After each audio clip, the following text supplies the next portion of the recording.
I was telling my wife, I'm going to get the money. I don't know how I'm going to get the money. I'm going to get the money.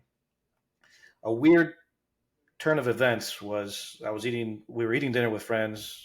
We were driving back from dinner. We were stopped at a red light at night, and a drunk girl slams into the back of us. Oh, So basically, tows our car. She flipped a few times, and she was perfectly fine. She was so drunk that she passed out, so she was all limp. So that yeah. saved her. So at the end of the day, when all that passes, the attorneys, all that happens, my attorney calls me and says, "Okay, you're going to get paid out." I was like, "What's the amount?" He said, "It goes 30,000." I go, told you I was going to get the money. So from Whoa. that's how it started. Yo, yo, yo, this is the Streetwise Podcast. We're here to help you level up your game, level up your leadership, and level up your life. I'm your host, Matthew McReynolds. I'm a multi-brand franchisee, and I'm a franchise consultant where I help people find, launch, and build their ideal business. My main goal is to help you get off of zero and become the person that your dreams need you to be. Buckle up, get your popcorn ready. Let's go. Yo, yo, yo, this is Streetwise. I'm your host, Matthew McReynolds. Today, we've got Yoel Gutierrez with us on the podcast. Mr. Yoel, how you doing, man? Good, Matt. Thank you so much for having me on. I know we've been trying to get this done for a while, and we're both pretty busy people, so it's good to Yeah, finally be able to do it. yeah. I was joking with you earlier. I was trolling you on Facebook for a little bit. When is Yoel gonna get on the Streetwise podcast? And you were trolling me too. Yeah. I've updated the board just so you know. Your name is still highlighted, circled on my board. But yeah, I'm excited to get to talk to you. You get into the franchise space, and one of the big things that you do is, you look at who the big players are, and you try not to compare and contrast. But man, you guys are up there, big dogs. And I've wanted to emulate my business after you guys for a while. So um, let's take a step back a little bit. Explain to the listener kind of what you do currently, um, and what's your day to day like? Yeah. So currently, I own a few businesses, but mainly the main business is Mosquito Joe of Miami. As your listeners probably know, we do mosquito control, so we're in the same Yes, franchise. sir. So recently in the past year or so, I've been able to grow my team. It's actually a small team, but it's a strong team to where I'm able to back off now. Like I was telling you earlier, I work from home just about daily. I have an operations manager that takes care of all the guys, the trucks, all the issues that I used to have to put out those fires, right?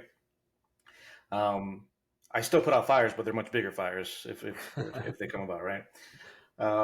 So yeah, I mean, I've learned a lot of digital marketing through this business, and I've taken courses and stuff, and I've also been a digital marketing coach. So I basically run all the marketing for my business. So all the marketing goes through me. I do all that, all the financials. Basically, the back end of the business is what I take care of day to day. Come up with new marketing material, different ways to hit new customers, old customers. Just try to grow the business, as much as we can. So it's a good little life now that we've come into. Oh, that's awesome, man. Yeah, and I can. You're being very modest, but I appreciate it. What is your team structure right? What is your team structure like right now? You said you have a small team but a strong team. Break that down for me. Yeah, so I guess our business is a little different than most of the Mosquito Joe franchisees that are up north. Since we are year round, we Okay. do a lot more sprays with less effort. I guess it's less employees because each of our customers gets so many services throughout the year. So we just our numbers are bigger, and it's not a short season. So right now we have four people in the office. I have a sales manager, an office manager, an operations manager, and an HR slash my right hand man manager. um, she's actually remote, so she lives in Clearwater, Tampa area. But the rest of the team is in house, and that's my management team.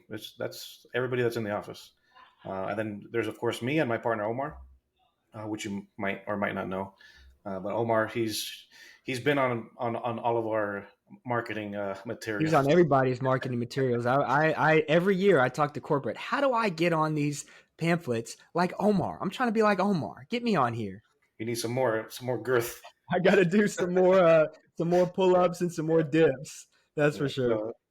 so that's the team. I mean, and then tech wise, we have I think it's about 10 or 11 techs right now, which is Okay. basically our high season. We're doing we should hit just under 3 million, if not 3 million, this year, which is a number that we've been trying to get to. It's harder than Yeah. than the first million, that's for sure. Yeah. It's a different beast. There's a lot of moving parts. Um, and everybody's had the same issue with the economy this year. New customer acquisition is down. Yep. We're just trying to stay ahead of ourselves, because I always tell people, compete for your customers, don't compete against your competitors, because that, you know, if I fight for my customers, all the rest will figure itself out. I don't have to compete against my competition. Oh, that's good. So yeah, so if I'm fighting for my customers every day and doing good by them, that's going to take me way more than trying to figure out what my competitors are doing, and and trying to outsmart them. There's no outsmarting. There's out servicing. That's what it is. Oh, that's good. One of my questions was going to be what sets you apart from these other franchisees? Obviously, you've got a great market, but you can't attest everything to the No, market. There's definitely not. amazing markets across the country and still franchisees that fail. Yeah. So, So I always say for franchises, like, a franchise is a business in a box, but it's not a guaranteed success in a box. sure. Like, you have to know how to run a business. You have to not necessarily know how to run a business, but be open to learning and be, because I didn't know how to run a business when we started. And we kind of learned, taking courses and read books, and you kind of you learn. But if you're not open to doing that, um, you might fail. And we've seen people even in our own network that's happened to. And the shame is, a lot of people put the blame on either the franchisor or the actual franchise. But at the end of the day, you got to look at yourself in the mirror and ask yourself, am I a real business owner? Am I an entrepreneur? Can I do this? It's not easy managing people. It's not easy firing people. It takes a lot. It takes a lot of stress on somebody. We just have to let go of a few people, and that's never easy, because you want these people to feel like family when they're working for you. And you know when you have to do that, it sucks. Yeah, no, that's true. A lot of people, they just assume that the franchisor is going to provide all the leads. They're going to build the business, and I mean, you said it already. It's just not like that. You've done a really good job of curating collaboration with other franchisees on the Facebook group that you've built, and even Funvention, and the things that you're doing on the side just to build a bigger network. Why was that so important for you to take the extra time in doing things like that? I mean, that just adds so much value to Yeah, me. What do you get out of it? man. It's The thing was, I had never started a business like this. And when I find out there's other people doing the same thing, and there's people doing better, the people doing good, it made sense just to learn from them. Like, Yeah. it's the same business, like, Yeah. it's just in a different area. We're not competing against each other, right? So when I started, there was a few people that I was able to ask questions to, and things like, and it helped along the way. So when I got to the point where I was like, you know what, we're doing pretty good. Maybe somebody else needs help. Because what I learned is, there's always people that are going through what you're going through. There's always people that are gonna go through what you're going through, and there's always people that have gone through what you're going through. Hmm. So there's so much there's so much knowledge in this hive that we've created, that it makes it so much harder to fail, because you've already had people that have gone through the issues you're going through. Like, uh, our direct mail isn't working in this area. There's things you can do. There's different ways you can spend money. There's different chemicals, products that we use that work in some areas. So, it's just, there's so much information out here now, with, I don't even know how many franchisees we have now. Close to 200, I guess, or more. Yeah, I So think there more than that that. that's a lot of businesses that are doing the same thing that Yeah. have different issues that we can learn from. So that was the premise of it. And we started with the Facebook group because there was no real central location where everybody could kind of be open and talk about their issues and what they needed help with, or even providing help. And that was something that I thought was needed. So that was one thing I did. And then, like you said, Funvention. Funvention was something that came out of after COVID, when our franchisor, they moved our own convention from Mexico and combined it with the Neighborly Reunion, which I still go to, and I tell everybody you should be going there, um, because you always want to know what's going on in your own franchise and the franchisor, and you get to talk to other franchises, and get ideas from them and stuff. So I always tell everybody, please go to that. But there was a difference in the energy when we were going on our own. We had our own little convention, and that was missed. So people Mm. were asking, we're saying we should do our own, we should do our own, we should do our own. So I don't know what came into me. I had never done anything like this, and I said, you know what, I'll do it. So we put together what we call the Funvention, because what it was in Cancun at our convention, when we were learning the most was when we were having drinks together by the pool, right? 100%. That was when we were learning the craziest things. Where we were like, "Oh my god, let's put this into," and we would go back to the office and put stuff into action, and it'd be great. So that was the whole premise. The Funvention was, let's get that feeling, what we're doing by the pool, and make it into an event, and that's what that Funvention was. So I think we're going on our fourth year doing this. Last year, we had over 150 people attend. This past year, we actually did it on a cruise, so that was different. Next year, we're going back to Sandpiper Bay in Port St. Lucie. It was a location where it was easy to get to, all inclusive, one of the only all inclusives in the U.S., I think. Um, and it was small. It fit what we're trying to do. Uh, so that's what I've been doing. And I also started the mastermind, the Franchise Empire Builders, which started as something that I was doing weekly with franchisee owners, and we were doing it, and it was great.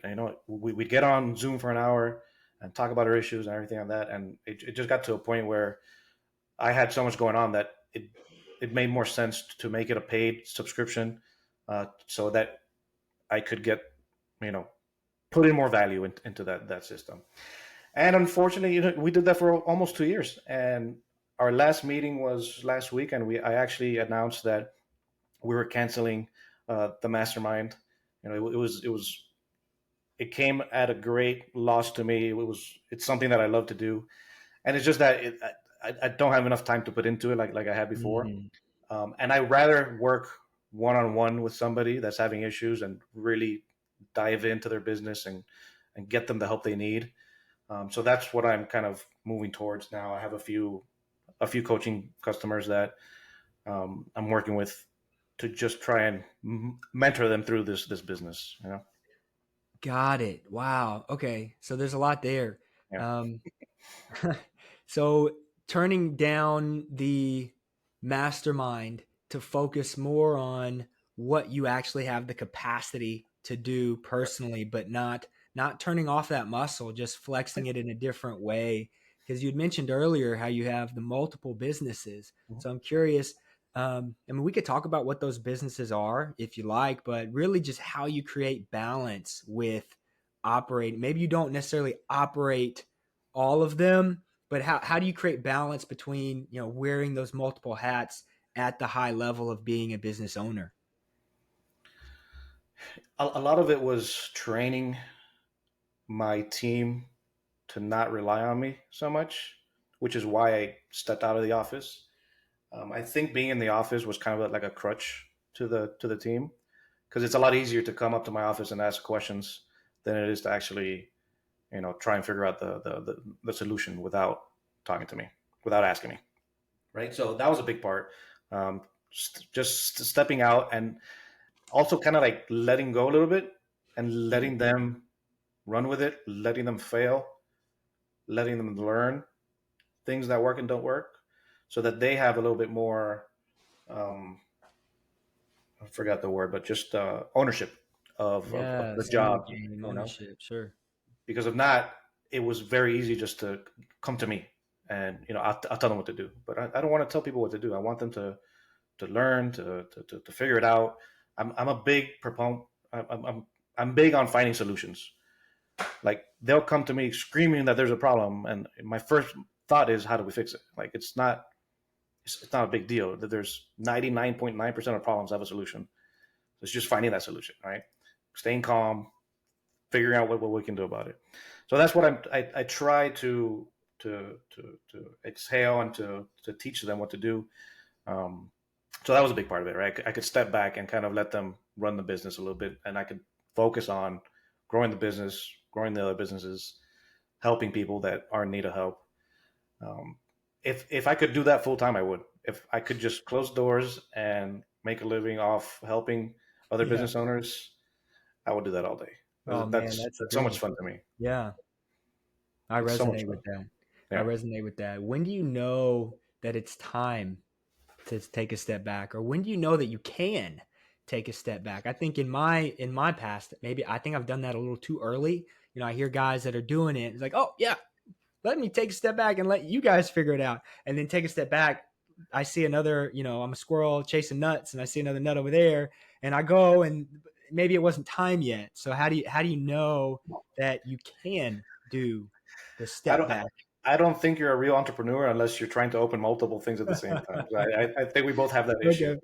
Yeah. But I believe it is an issue because it doesn't let you focus in long enough to have that change, that that transition into that part. But remember, I mean, I've been doing this specifically with Mosquito Joe for 8 years, and I just recently was able to pull back this much. Right? Yeah.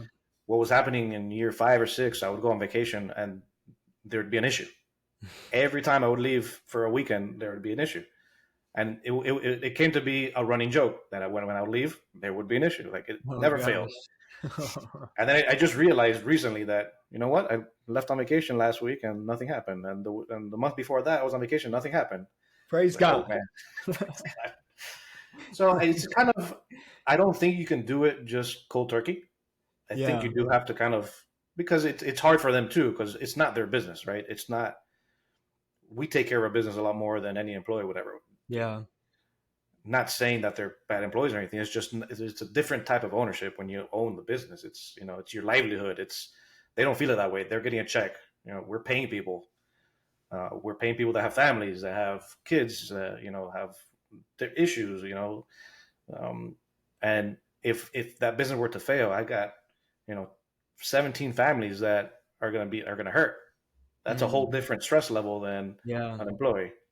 Yeah. There's a Um, security for sure in being an employee that if I show up and if I do my best today, I'm allowed to go home and focus on everything else. Whereas the actual business owner and entrepreneur, that never 24/7. turn that never turns off, because I show up and I do my very best and I galvanize and I get everybody else around this goal. And then I go home and dang it, did I do enough? Did I miss that person sitting in the corner? What was he thinking about? Why didn't he speak up? He spoke up last week. Oh no, do I have to think about that role? And it never Yeah, turns off. a And you hundred don't know percent. it till you go through it. And then you have those employees that don't really care. It doesn't matter how Yeah. much excitement we have as owners or our goals or whatever. They just want that paycheck, go home, forget about it, come back the next day. It's not really a livelihood for them. If for any reason that the business went under, they can get another job somewhere. If we lose the business now, like we have debts, there's SBA loans, Sure. there's what are we going to do? Like, there's nothing that we can probably go find a job, but a lot of those places are going to say we're overqualified and not even hire us. So it's a little bit harder, I feel. But one Yeah. thing I've always said that after owning this business and going through everything I've been through, that if I were to become an employee, I'd be the best damn employee there was, because Man, amen. I know Preach. what that owner's going through, and Yeah, I'd want to show up for that guy or girl. yeah, yeah. No doubt, man. I almost there's that balance of like, man, would anybody actually hire me right now? Like this is year 8 for us. So 7.5 years, on this journey. And man, I've just had, yeah, I think it would be harder for my wife for me to have a 9 to 5 because the flexibility. I mean, I put in so much time, but that time is not, it's not in the normal framework. It's kind of spread out. And so in the middle Yeah. of the day, I can go do a pickup or delivery or be there to pick up my kid when he gets off, early from school. But yeah, no, that's cool. But yeah, I always think, man, if I were to just work for somebody else, it just seems like it'd be a lot easier at this point. But then B, yeah, 100%. I feel like I'd be the best. I'd be the best employee that they possibly had. Okay, back Well, to the coaching. I have a double whammy with that, Oh, because if yeah, if come on. if we were to close, my wife is our sales manager, so our whole household is done. So we have to Oh make sure it man. works. Yeah, you guys got that extra skin in the game, Yeah. which sometimes it seems like that's almost what you need sometimes, and then you Well, maybe yeah. work your way out of it Well, there was eventually. there was a point I remember where I would tell myself, this will not fail. It will not, Mm. at least not by me. So I was out there spraying houses 7 days a week, Yeah. because we had to. There's no other choice. There's no vacations. There's no nothing else. There's no going out to dinner. We got to work. When And was the last time you were in the truck spraying houses? spraying a house, not for a while, but Okay. installing misting systems I've done. Not, Okay. I mean, it's been enough, about 5-6 months. Okay. So But yeah, I last year, so I haven't been on route yet this year. Longest I've ever gone.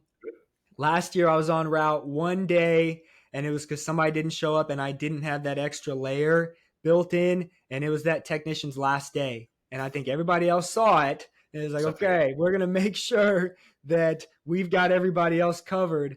Um, okay, there's a couple different areas I want to go down, but I wanted to hear about your concept around coaching other business owners. Do you build out a like a curriculum? Do you meet them where they're at? How do you structure the one-on-ones now that you've moved away from the group masterminds? Yeah. So to answer your question, no, not yet, at least, Okay. right? I'm doing it a little bit more organic. It's basically just listening most of the time, like Yeah. what their issues are, what they're going through. I can put in my 2 cents of what I've gone through, what I think is good, is right. Things that they can do, that they can improve on. At the end of the day, it's up to them if they want to listen or not. This is something that it's not coming from like a social media influencer that is just spewing things they've heard from other influencers. Sure. You know, you're getting advice from somebody that's gone through it and still going Yeah. through it. And do I know everything? No, at all, ever. But I know what I've been through, and I know what I've done, and I know the outcome that has brought me. So it's from experience, that from where I help from. It's not what I think is best for you. So I think that's a little different than what other people try and do. The people with a curriculum is very, you should do this, you should do this, you should do this. But not every business is the same. We know the best that different regions are different. People are different in different places. Yeah. There's no cookie cutter to this. Even within the same business, it's different everywhere. So it's just a matter of learning what they're currently going through, learning their market, and just trying to assist, as best I can. I'm here to be um, a sounding board. I'm here to be an ally. All of you guys, all of the Mosquito Joe franchisees, they're family. We're in it together. If you do better, I do better, Oh, indirectly and directly. yeah. Because if you have 20 trucks in your area, and somebody from Miami travels to your area, drives by and sees a bunch of Mosquito Joe trucks, that's more social proof. When they come back Yeah. to Miami, they're like, "Oh, Mosquito Joe's here. I just saw them in, wherever. I saw them in New York." So it's and I don't think a lot of people see that. If you do better, I do better. If I do better, you do better. This is a brand that we're building all together. Yeah, If we have one franchisee in a city and he's got the 1-star reviews across Google and everybody hates him, that's going to reflect on not a all of good us. look. That's not Not a a good good look. look.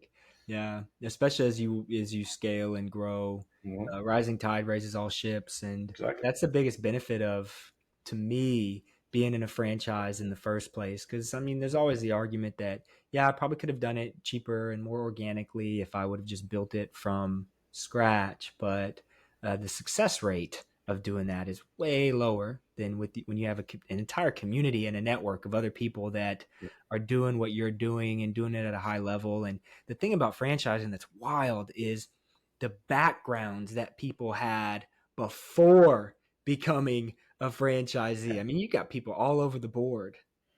Well, Um, that's an interesting point because I spoke to this with Eric Van Horn. I don't know if you know him, but do I uh, know him?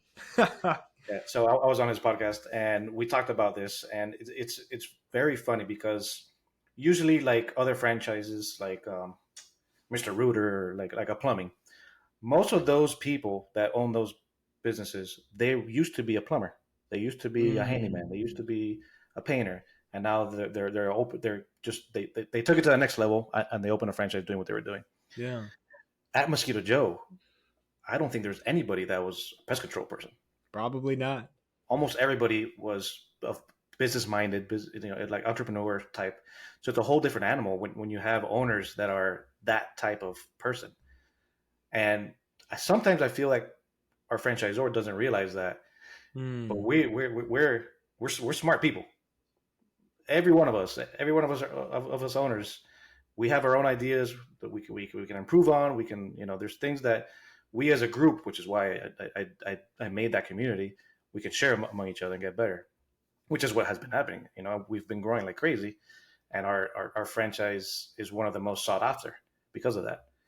So that was a very good point. That you know, it's just a different type of person that's opening these franchises. yeah. No, I love that you added that. That was such a good add-on, and it's so true. You do a great job of maintaining positivity within that group, and I've seen you have tough conversations with franchisees that just want to hop on and complain and bash, and no system is perfect. Yeah. And people, when they buy into a franchise, sometimes they don't have the right mindset and knowing what they're getting into. But I'm curious, how do you maintain the balance of maintaining the positivity, especially for new franchisees coming in? I mean, that's huge as people are entering in to the community, but also addressing serious issues that might be going on at a very macro level that the franchisees need a space to discuss. Yeah. How do you, as the admin for the community and the one who put it all together, how do you kind of navigate that? That'd be really tough for me. I mean, it came even before that group. I was again. There's a solution for every issue, right? So if you stick to that mindset, you're working on getting better every day. If Yeah, you're there you complaining about stuff, you're going the wrong way. go. Hmm. You're going the wrong way. Nothing's going to be good for you. I even when you put negativity or complaining into the universe, it comes back at you, and it's just Hmm. a cycle. So one thing when you join the group, one of the rules is there's no corporate bashing. We're here to grow, to help each other, to grow our Yeah, businesses. There's always going to be issues with corporate. Any franchise is going to have issues. sure. Some bigger than others, but we're here for a reason, and the reason is to grow. Um, People are going to have issues with corporate. People are not going to have issues with corporate. Corporate's always going to be there. They're always going to take their royalty. There's we signed our FTDs that have all this information in it. If you didn't read it, that's your That's on fault. you. That's on you all That's day on long. you. So even the renewals, we know that a lot of us are coming up on renewals, and that our FTDs have changed. At the end of the day, you sign or you don't sign. There's really Hmm. not much else we can do. Um, so focus on you getting better. That's my whole idea. My whole concept is just 1% better, right? There it I forgot. is. Yeah, 1% every day. Just try to Yeah. get 1% every day. So that's my outlook. I mean, not everybody. Some people are just natural complainers, and they're going to do it. They're going to do it, and they're going to blame everybody else but themselves for things that go wrong. And Yeah. it's just there's this life is too short to have that thought process, to have that energy with you. I mean, it's just way too short to be that. Yo, yo, yo, thanks for listening this far. It's at this point in the episode that I want to talk about Streetwise franchising, teaching, training, building, Streetwise franchising. As a franchise consultant, it's my job, it's my absolute pleasure to be able to help aspiring entrepreneurs find, launch, and build their ideal business. If you've always wanted to start your own business, but you don't know where to start, if you want to leave that corporate job, but you're a little afraid to take the risk, I'm here to help. I've been a franchise owner for almost a decade. I've learned what it means to build a team, to run a business, to struggle. And I know, based on my experience, how to help others find the right ideal business for them. Streetwise franchising. Stay humble, stay hungry, stay streetwise. Let's get back to the episode. That type of way.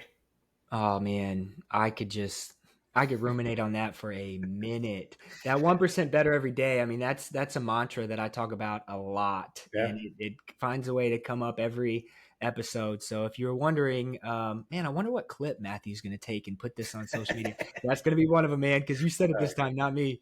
That's Good. awesome. Yeah, I was just listening to Alex Hermosi Yeah. podcast, and he was talking about, I think it was his latest episode, creating a failure resume, and just the mindset of working through our failures and using the failures as opportunity to grow. And if it didn't kill you, that means it's going to make you stronger. And if it does, then, well, you're dead and it doesn't really matter Yeah. anyway. But if it's just the concept of, man, I just can't stand this. It's like, well, if you're still alive and if you're still fighting, that statement in and of itself is not true. It Yeah. just matters your mindset and how you're going to go after it. Oh, it's good. Do you find that I know we talked about employees and different, the different types of employees, and some are more motivated than others, and I can only imagine you guys are big on culture and building up leaders, and maybe even providing resources for your people. Mhm. Just I can only imagine with all the training that you said you put yourself through. How do you actually curate a culture of growth with your team? Are you guys intentional in that? Well, yeah, I try and be as much as I can. Recently, I found a book called The $6,000 Egg, Ooh, writing and that one down. it's a very short book, but it talks about the type of service that you want to give. And it's a story about this couple that goes to a restaurant in New York, and they've been going there every week. Every weekend they go for lunch, and they have the same thing every weekend. And there was a new manager that day that they went, and they didn't have Coca-Cola or something like the brand that he wanted, and they would not budge. They wouldn't do anything for him. It's I'm paraphrasing. I don't remember the story exactly, but it was the fact that they wouldn't. This guy has spent over $6,000 at that restaurant just eating there every week, and they went to a different restaurant and they had the same issue. And the owner was like, "Oh, don't worry, I'll be right back." They went down the street to the store. They bought whatever he wanted, the Coca Cola, came back, and that was it. Like it was that little thing that made another company lose a customer that they've had for Wow. so long, just because they wouldn't budge and make them happy. So I bought that book. I read it, and that book's flowing across my office now. I'm having every Nice. manager read it. As far as the guys, there's been, I only promote from within, especially in the tech positions like lead tech, tech a field manager, things like that. Okay. But I've come to the conclusion where I have failed in that aspect as well, because the last time I tried to promote one of the guys that had been with us the longest, he was a little bit older. He was in his 40s, technician, and I thought, this guy's ready to be a manager, a field manager, take care of the guys, really take on this role. And I spoke to him, and he kind of said yes right at the moment. And he just wasn't the right person for that seat. Mm. He didn't like being a manager to his own friends, his own people that he's been with for a while. He couldn't get that out of him. He didn't like dealing with them. He didn't like dealing with, I guess, employees. And it took him a while to tell me. And he was like, listen, I don't want to do this anymore. I just want to be a tech. I just want to be out in the field spraying houses. And then I came to realize that there are people like that. There are people that Yeah. just want to work, and there's people that want to grow. What I'm trying to do is figure out how to differentiate those people better. So that's where I'm trying to grow at the current moment. And I've just promoted another technician, and I feel that hopefully this one's going to work. Yeah. But it's we have a lot of bonuses where they're able to grow a little bit more, get some more money in.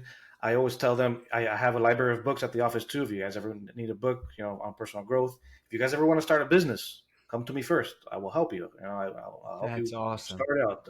I'll provide you the right direction where to go, which is kind of something that I would have liked my previous employer to do. So I do it because I wanted that done, and it never was. And I feel that I would have been a lot further in life if somebody had taken the time to kind of help me through the process. So I, I I'm not regretful of that. I'm glad that happened because now I can help other people. Yeah, I heard something, maybe it was in church, maybe it was in a book, who knows? I get so many of these things mixed up in my brain, but it's our pain points drive us to fulfill our purpose, and it's the things that we have to suffer through.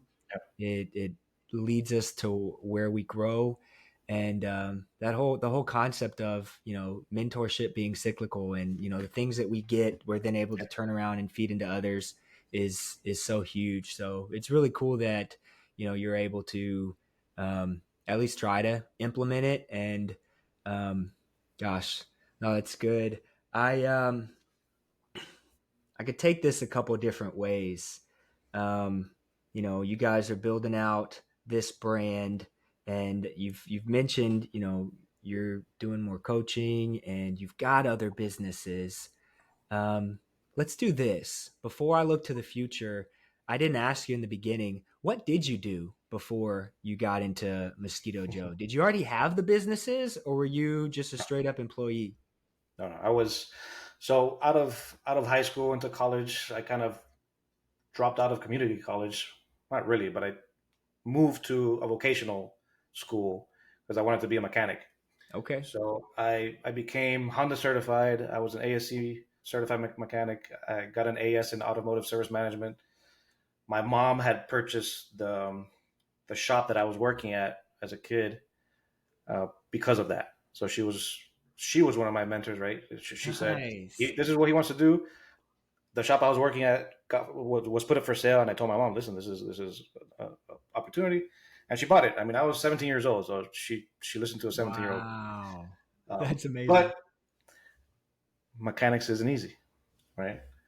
And that lasted a couple of years. eBay came out. There was people were getting parts cheaper than we were getting them from distributors. So Mm. it was a tough time in that business. We were only making money in the services, so that business kind of went under, and I went on to do other odd jobs.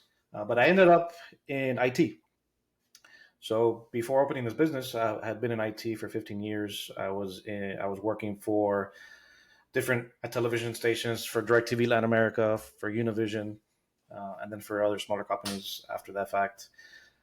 But I had tried to open businesses in the meantime. So I started to make T-shirts. I did different things. I tried to open my own IT service company, and I've said this in the past, but all those failed.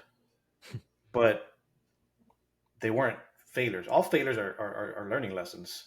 So all the little lessons I learned along the way, not to do, what not to do, how to do this, how to do that, kind of helped me when we finally opened Mosquito Joe. But I was definitely, I was in deep in IT for about 15 years before we finally opened.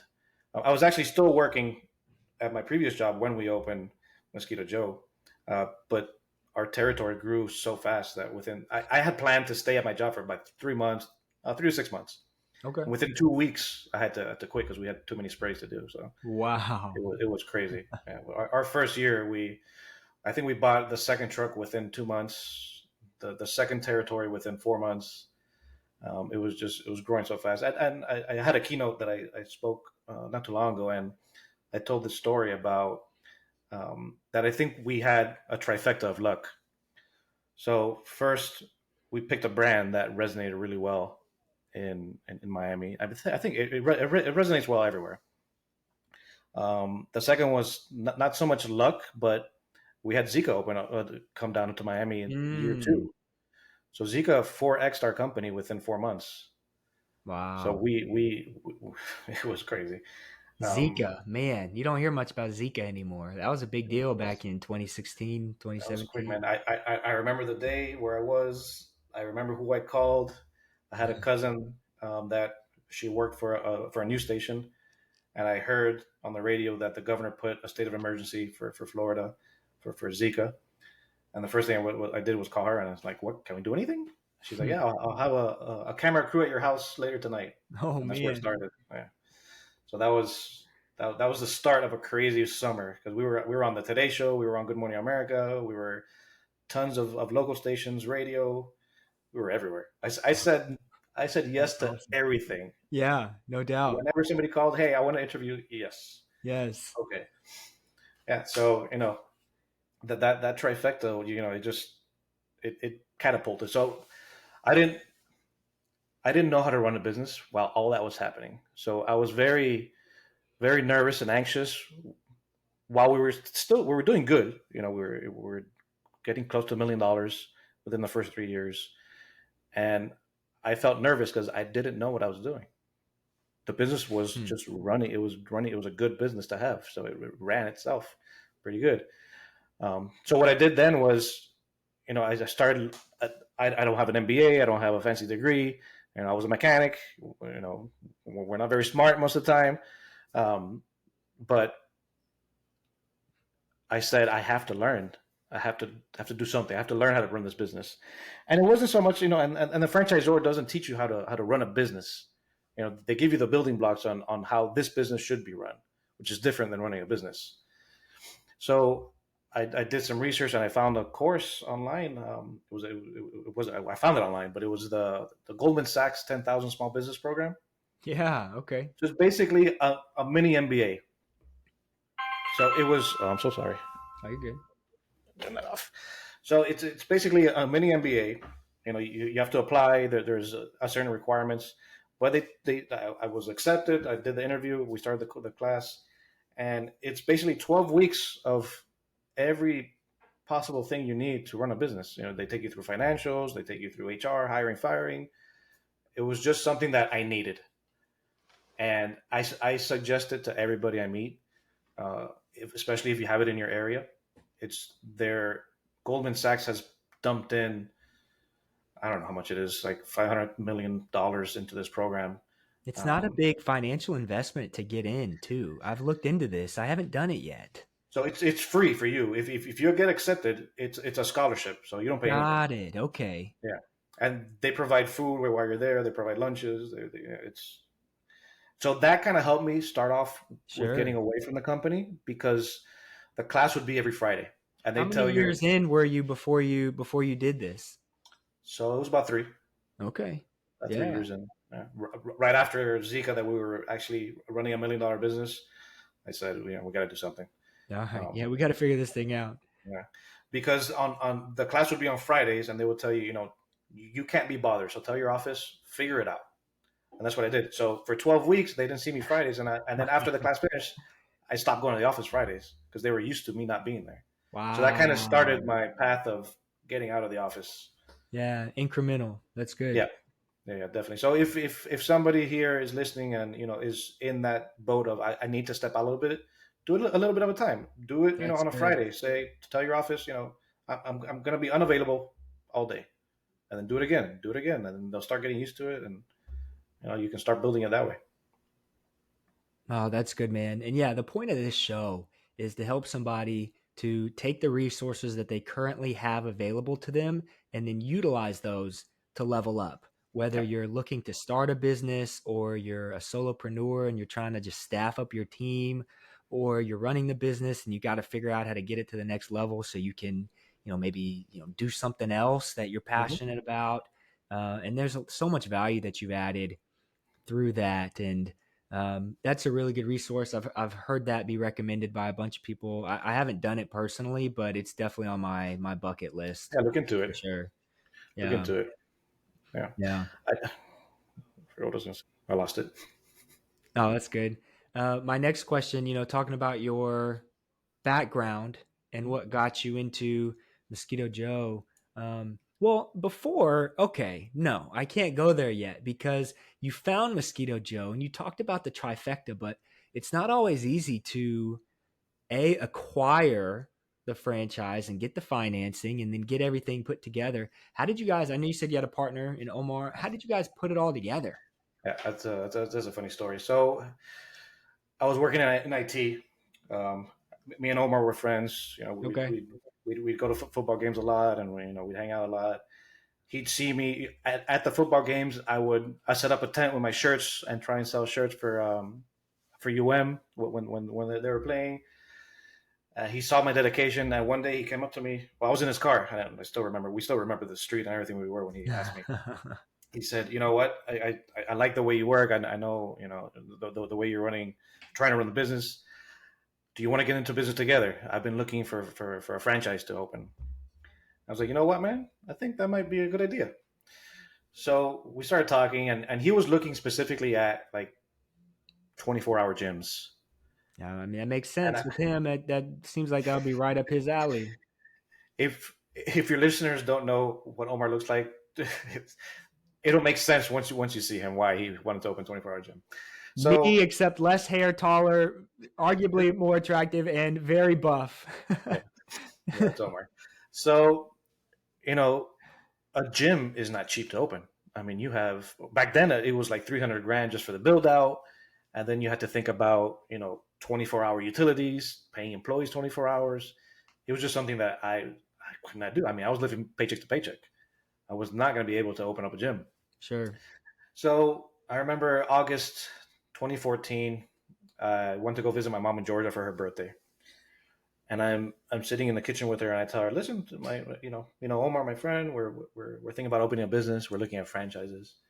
She's like, "Oh, that's a pretty good idea. Why don't you cross the street, Hmm. knock on the neighbor's door, because he opened a business last year. He's doing pretty good. It's called Mosquito Joe." Wow. So I said, "All right." So I crossed the street, knocked on the guy's door. We spoke for about an hour. At the end of the conversation, it was basically, if you don't open in Miami, if there's not one in Miami, you're an idiot. Like Oh, let's do now. it. Let's do it. Holy cow. So that was in August. How was there not already a Miami? Are you It was. kidding me? So that was the end of August. The beginning of October, we were signing the paperwork for Mosquito Joe. You guys were quick, We were quick as because you should have once been. we saw it, we saw the brand, we saw everything, and then you asked me about the money. So the money, again, I was living paycheck to paycheck. I couldn't afford that the franchise fee. Omar was a previous firefighter, so we got a discount on the franchise fee, but still splitting it in half. I didn't have the money. Usually, my mom is the one that would have lent me the money, but she couldn't for whatever reason. She said no. Hmm. I can't do it now. I don't have it. So I said I have to get this. I have to find this. I have to make it work.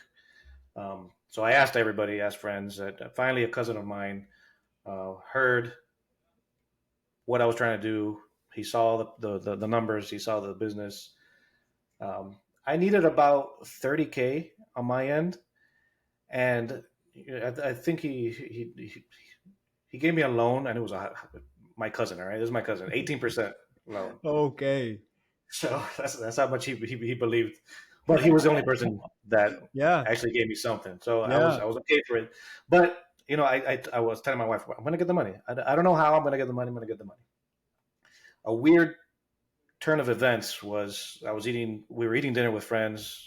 We were driving back from dinner. We were stopped at a red light at night, and a drunk girl slams into the back of us.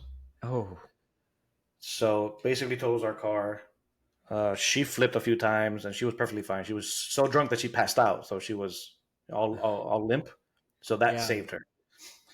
So at the end of the day, when all that passes, the attorneys, all that happens, my attorney called me and says, "Okay, you're going to get paid out." I was like, "What's the amount?" He said, "It goes 30,000."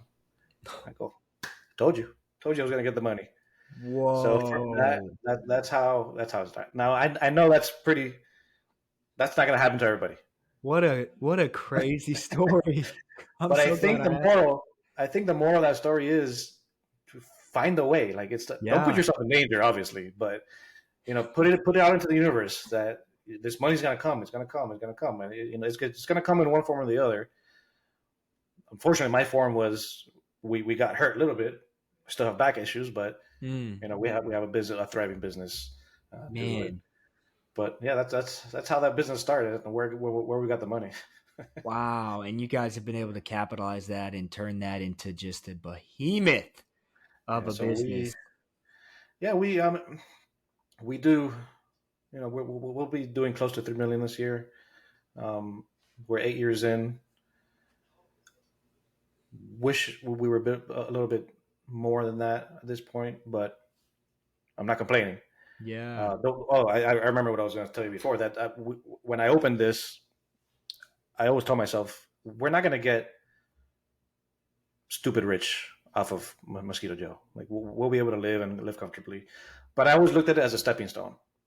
I wanted to be something that I could then build more businesses, and that's where we're kind of getting to now. It's now we've built this. We have everybody in place. We have the policies, the procedures in place. What else can we do? Right? Let's do something else. Now, not everybody's like that. Some people just want to be comfortable in their position, own their business, get paid, and live life. I want to live life too, but I'm like you, entrepreneur. That we like the process. We like the growth. We like the failures because you have to like failures if you're an entrepreneur. You have to look forward to them because that's the only time you're really going to learn something and Sure. it's going to stick. Um, so yeah, that's where I'm at now. Yeah, well, what a beautiful transition into my next question, which was what's next? Yeah, For me, we just launched our second brand. yeah. So we're in the middle Congratulations. of, appreciate that. Crazy right now. We're within the first month. So we've got the team kind of staffed up now. We've got all the marketing going out, big push and getting the name of the brand out there. And um, I've actually started to be because of me too. I mean, teacher, coach was my background, and so the whole guide aspect of guiding somebody and coming alongside and showing them how they can do what we've been able to do. So I just signed. I'm in training right now for becoming a franchise consultant. Um, Nice. and so that's a really excited thing that I've been wanting to do for a long time.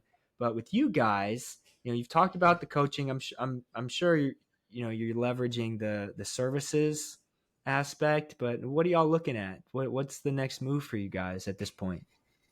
And so I mean, I like the digital marketing side, the Okay. SaaS. I'm Yeah. working. I've been doing automations in my business for over 2 years now.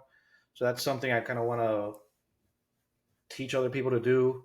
Hmm. Get more involved in, make sure other people. Because one of the reasons why our operation is so small too is because I have a lot of automation going on in the background.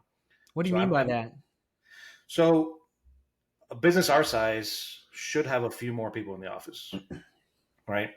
But I have a lot of processes, emails, text messages, setting up calls, things, um, thank you letters, thank you cookie boxes, things that somebody would have to do before. All that stuff is automated now. Wow. Okay. So, like whenever we sign up a new customer, five of their neighbors get a card that says one of your neighbors has just signed up. Here's a discount, and all that's done automated. Whenever we install a misting system, that customer will get a box of cookies as a thank you within a few days, and that's done automated. So there's a lot of things that I would have had somebody else in the office having to do manual work that is now done by computers. Right. Wow. Is that something that you've built out internally, or is that something that you're just using? No, it's a mixture. So there's third party vendors that I use for the mailing, but my in house software is what pushes out the information to them when we sign up new people or when other things happen. So we do a lot with automation, a lot with AI now. So that's something that I kind of want to. There's a lot of owners that are stuck in the old days, Yeah. and I just want to help bring them into the current future. Yeah. Yeah. So many people don't know what they don't know, and they get stuck in the Yeah. weeds that they have a hard time kind of thinking about it at a high level. It sounds like you guys not only are thinking about it, but you're doing it and you're a step ahead. That's really cool. I mean, you might have a client in us right now because we're just, I mean, we're talking about, we run on EOS, traction and all that, and we do our level 10s and just talking about ways that we can, there's so many areas that we can do a better job in, and we're starting to do it. Yeah. But I mean, yeah, even there's still a even lot there. even the, I mean, this isn't a little thing, but even like the hiring process. Before the hiring process, what I have it now in place now, we'd use Indeed or Career Plug, and Sure. somebody would apply, and we'd forget to log in for a few days, and it would Yeah. be such a long process. And the longer you wait to get back to You somebody miss that's them. looking for a job, you lose them. So I put into place an automation system that responds quickly. It'll text them with a link to set up their interview. It sends them reminders before the interview. Once if they're approved or not, then all their documentation goes out prior to even stepping foot inside the office. So all their documentation is done before they even start their first day. Which before we used to spend the first day they come in going through all the paperwork, signing everything, doing some training. Now all that's done beforehand. So there's little things that just have been saving so much time, and when you add it up Wow. together, it's thousands and thousands of dollars worth of savings just by using some simple automations. You find like people are afraid to make that initial investment though. They're not thinking about the savings on the back end. They're thinking about, well, I don't have the money to do that. Yeah, because I have people that where there's a software called Zapier that basically connects two different softwares together. I use it personally for if I have something on my calendar, Zapier will send me a text of my calendar event because I'm really bad at looking at my calendar, but I look at my Yeah. text, so it'll send me my calendar stuff. That software is like $9 a month, and to Oh, me, that's it, huge. it makes so much sense. But there's some people that are like, oh no, I can't spend $9 a month on it, and that's just one of the 26 different things I use it for. So some people just see the dollar amount every month. There's another software that costs $300 a month. I'm like, okay, that's a good amount, but it saves me $5,000 a month. Do it all day. So why would I do it Yeah. all day long? Yeah. Yeah, so I do know of people that are afraid of spending money to make money, I guess. Yeah. And but the thing is, like you said, some people think of it as not making money, or they see it as making money, but they don't see it being made. It's actually being saved. So you're making it on the back end, and some Got people it. don't have that eyesight to see that it's coming back to you some other way. Yeah, that's important. And I think the more successful entrepreneurs, business owners are the ones that can see that. And then the automation piece, I mean, that's huge. My mind doesn't even go there. Was that more your IT background that helped That you there? that that definitely helped Okay. because I know, just like now I'm the problem solver for issues. I was the problem solver in IT. Like, you could Got it. give me an issue, and I'll figure it out eventually. So that's what I do. I figure I know how to click the buttons. I can make stuff work. Um, what happened was I had that in me. I didn't have the creativity from the top level of the marketing, right? Like outreach to old customers, uh, email sequences. But I've learned that. So now when we combine those two, now you've got somebody that can create something that is going to make a difference in your business.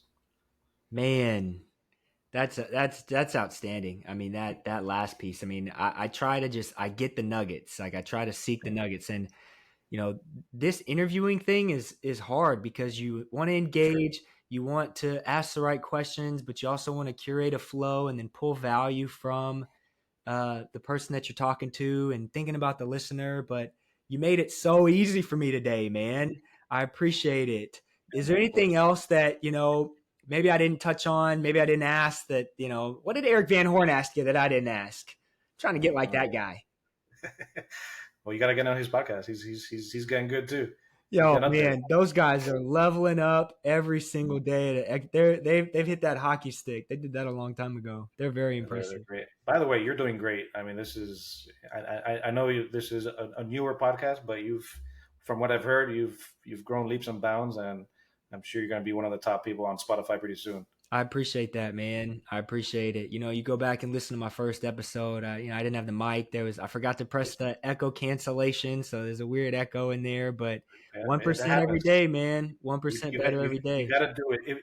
If you don't do it, you're gonna procrastination, prioritization, whatever it's called. That you're never gonna do it. So just do it. So I kind of had the same thing. My wife and I just opened up a new YouTube channel for Okay. for traveling and food and stuff, and it took me a while to get out that first video out, but that first video is out, and now we're kind of starting on a roll. We have a lot of content that's coming, so it's fun. I'm not man. used to being on camera. I'm getting better at it. Even with our social media for Mosquito Joe, I try and get You on guys have been camera. doing a great job, by the way. We've been more intentional with the reels on our side, and I like the reels that you guys have been doing. Yeah, great stuff. Great stuff. Try, That's really try. good. Yeah. Well, man, so awesome. I love that you said that. I always talk about it took me 5 years to make my first podcast episode. And then Yeah, within 3 months, I've got 20 listed or published, and I've got another 15 in the bank that good we'll man. have season 2 rocking here in a couple weeks. I know how hard it is because even with the mastermind, it was the same thing. You kind of want to do that flow. You want to ask the right questions. You want people to participate, and it's not always easy. Yeah, no, it's a job. It's a job figuring out a way to monetize it. But all right? So hit us with your links. Hit us with where people can find you, and then we'll close this out. Shout out the YouTube channel and anywhere else somebody can find you guys. Yeah, so definitely. So the new YouTube channel is Miami to the Mountains, all together. You can find me on Instagram, YGutierrez782, my personal, or Mosquito Joe Miami. There, LinkedIn, Yo Gutierrez. Just Facebook, Yo Gutierrez. I'm pretty easy to find. My name is with a Y, so YOEL. Yeah. There we go. And I'll look in and I'll link all this stuff in the show notes. But man, thank you so much to the listener. If you found some value here, like it, share it, give me a review. I appreciate it. And as always, stay humble, stay hungry, stay streetwise. Peace. All right, everybody, that's a wrap. Thank you for making it to the end. Hey, if you like this episode, if it added value in any way to your life, do me a favor, give it a like, share it with a friend, give me a review, leave a comment, whether that's a rocket emoji, thumbs up, a fire, 100 emoji, leave me something. It's the only way to get this out there to other people, and I appreciate you so much for listening. As always, stay humble, stay hungry, stay streetwise. Peace.